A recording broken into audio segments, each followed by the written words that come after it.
বর্তমান ইন্ডিয়ায় গজবের আইপিএল চলে।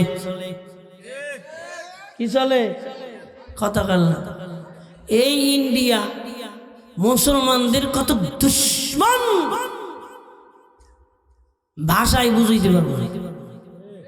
আমাকে পত্রিকায় দেখছি, আমাকে বাংলাদেশে একটা খেলোয়াড় বলে একজনে কিনছিল, কত কোটি টাকা দিয়েছে।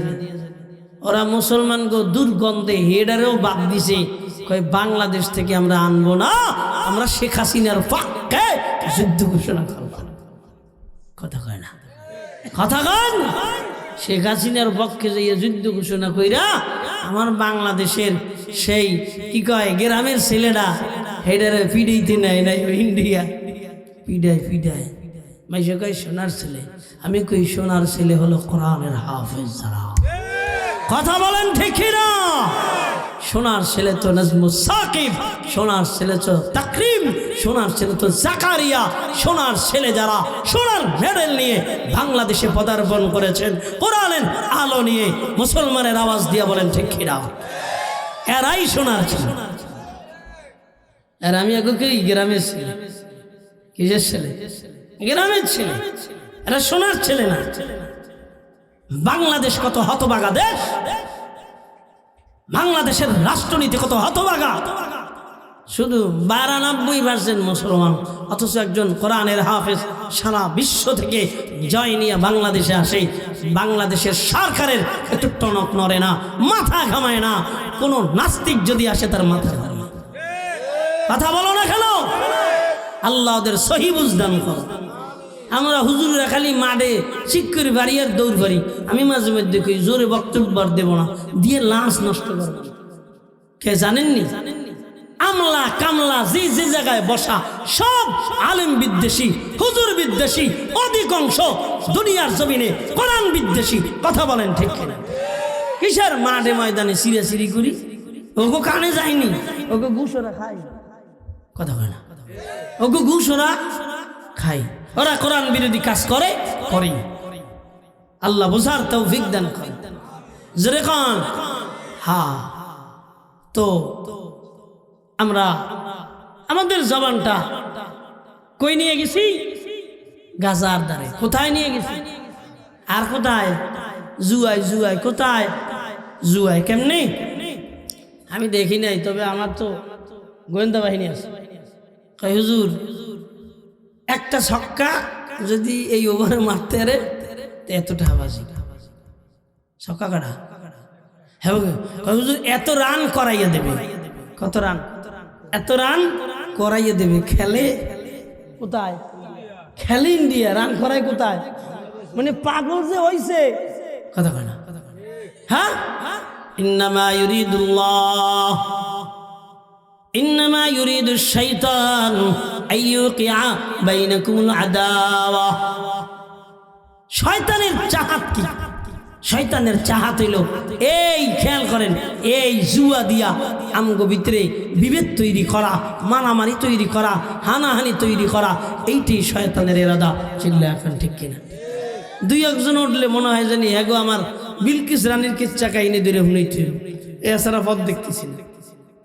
ভালো কথাগুলি যারা না বোঝে, আল্লাহ বোঝা। ভাই কত বাজে? আমার টাইম 10:30 বাজে। ও তো আমার মোনাজাতের সময়। আপনারা আর একটু থাকেন।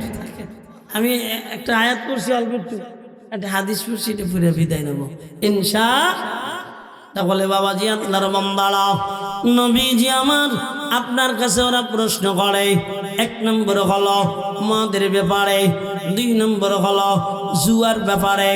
ও জুয়ারি ভাইয়ারা, ও মদখোর ভাইয়ারা, যারা গাঁজা খান এরা মদের অন্তর্ভুক্ত হয়ে যাবেন, যারা বাবা খান এরাও মদের অন্তর্ভুক্ত হয়ে যাবেন। সাবধান ও আল্লাহর বান্দারা, আমার নবীকে আল্লাহ জানা দেয়, ইসআলুনাকা আনিল খামরি ওয়াল মাইসির কুল ফীহিমা ইসমুন কাবীর। নবী আমার আপনি জানা দেন, দুনিয়ার ভিতরে এই 2টা কর্ম করা, নাম্বার 1 মদ পান করা বা মাদকাসক্ত হওয়া, নাম্বার 2 জুয়ারি হওয়া। এই 2 বান্দারা দুনিয়ার জমিনে সবচেয়ে গুনাহের কাজ করে, বড় গুনাহের কাজ। ও বান্দারা, এই কথার মাধ্যমে সাহাবায়ে আজমাইন পূর্ণাঙ্গ বুঝতে পারলেন না। আমার মালিক আবার নবীজিকে জানিয়ে দিলেন, ও নবী আমার, ইয়া আইয়ুহাল্লাযীনা আমানু লা তাকরাবুস সালাহ।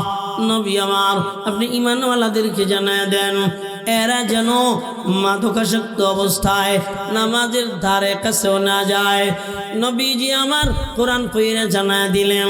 যখন কোরআন পড়ে জানিয়ে দিলেন, তো তখন শোনো না সাহাবায়ে আজমাইন নামাজের ব্যতিরেকে এবার কেউ খান, কেউ আবার পরিত্যাগ করে দিলেন না।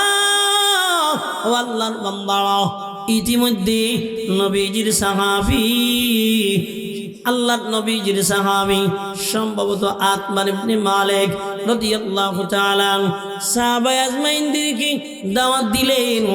এর ভিতরে প্রধান অতিথি বানাইলেন সাদ বিন আবি ওয়াক্কাস রাদিয়াল্লাহু তাআলা আনহুকে। ইতিমধ্যে সবাই খানার পর ওই যে নামাজে যাবে, নামাজে গেলে তো আর খাবে না, তাই দুপুরের খানা খাইয়া সবাই একটু অধিক পরিমাণের খানা কি বলেন মদ খেয়ে ফেলাইলেন, মাদকাসক্ত হয়ে গেল। ইতিমধ্যে সবাই যাদের গর্ব নিয়ে এবার কবিতা বলতে শুরু করলেন। এর ভিতরে একজন মুহাজির কবিতা বলতে লাগলেন। কবিতা বলেছেন তো এবার আনসারদের বিপক্ষে চলে গেল। আনসারদের বিপক্ষে যখন চলে গেল, আনসারদের ভিতর থেকে একজন নওজোয়ান সাহাবী এমনি ভাবে উটের গলার একটা হাড্ডি নিয়ে এবার নিক্ষেপ করলেন ওই মুহাজির সাহাবীর গায়ে। তিনি রক্তাক্ত হয়ে গেলেন, ব্যথা পাইলেন, নবীজির দরবারে হাজির। এবার নবীজির দরবারে যখন হাজির হইয়া নালিশ দিলেন, আমার মালিক হাত দুইটা কি বলে, আমার নবী হাত দুইটা আসমানের দিক বাড়াইয়া দিলেন, ডেকে বললেন, ও মালিক একটা চূড়ান্ত সিদ্ধান্ত দিয়ে দাও, কেননা এখনো কেউ খায় না, আরো গেঞ্জাম দৈনন্দিন লাগতেই আছে।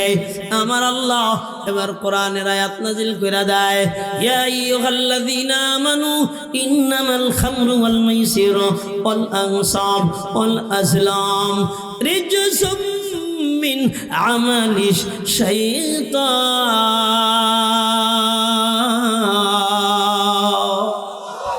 ও বাবাজি, আল্লাহর বান্দারা, আমার আল্লাহ এবার পূর্ণাঙ্গ নিষেধ করে দিলেন। ও দুনিয়ার মানুষেরা ভালোভাবে শোনো, ইন্নামাল খামরু ওয়াল মাইসির ওয়াল আনসাব ওয়াল আজলাম রিজসুম মিন আমালিশ শাইতান। শয়তানের কাজ হইল দুনিয়ার জমিনে মদ পান করা, শয়তানের কাজ হইল জুয়ারি হওয়া। সাবধান, শয়তানের কাজ হইল মূর্তি পূজা করা। আমার আল্লাহ সিরিফ জানায় দিলেন, আর কেউ মাদকাসক্ত হইতে পারবে না, মদ খাইতে পারবে না। নবীজি ঘোষণা করে দিলেন, ও সাহাবী মদিনার অলিতে গলিতে জানায় দাও, আর কেউ মদ্যপান করতে পারবে না। নবীজির সাহাবী ওমর ইবনে খাত্তাব বলেন, নবীজি যখন এমনি ভাবে সাহাবী দিয়ে ঘোষণা অলিতে গলিতে জানায় দিলেন, সব মানুষ তাদের এমনি ভাবে মদগুলো নিয়ে রাস্তায় ফেলায় দিলেন, এমনি ভাবে ডান বাম সব দিকে ফেলায় দিলেন। এত পরিমাণে মদ ফেলাইলেন মনে হয় যেন বৃষ্টি হয়ে গেছে। এরপর থেকে আর সাহাবায়ে আজমাইন মদ খায় না। এগোলাম, এই জন্য সাবধান, দুনিয়ার ভিতরে গুনাহ করা যাবে না। এই জবান দিয়া বিড়ি খাওয়া যাবে না, গাঁজা খাওয়া যাবে না, বাবা খাওয়া যাবে না, ফেন্সিডিল খাওয়া যাবে না, হিরোইন খাওয়া যাবে না, মদ্যপান করা যাবে না। চিল্লায় বলেন ঠিক কিনা? কি কিন্তু ইয়ার, আর আমরা এগুলাই হাত বাড়াবো না। হাত দুইটা আমার মালিক আসমানের দিক জায়গায় দেখায় দেন। সবাই হাত জাগান, হাত জাগান, হাত জাগান, জাগান জাগান জাগান, টান করেন এবার এমনি কান আল্লাহ, চিল্লা এখন আল্লাহ, আর জোরে ডাক দেন আল্লাহ, আর জোরে ডাক দেন আল্লাহ। বিড়ি খাবো না, জোরে জোরে খান, জোরে জোরে খান।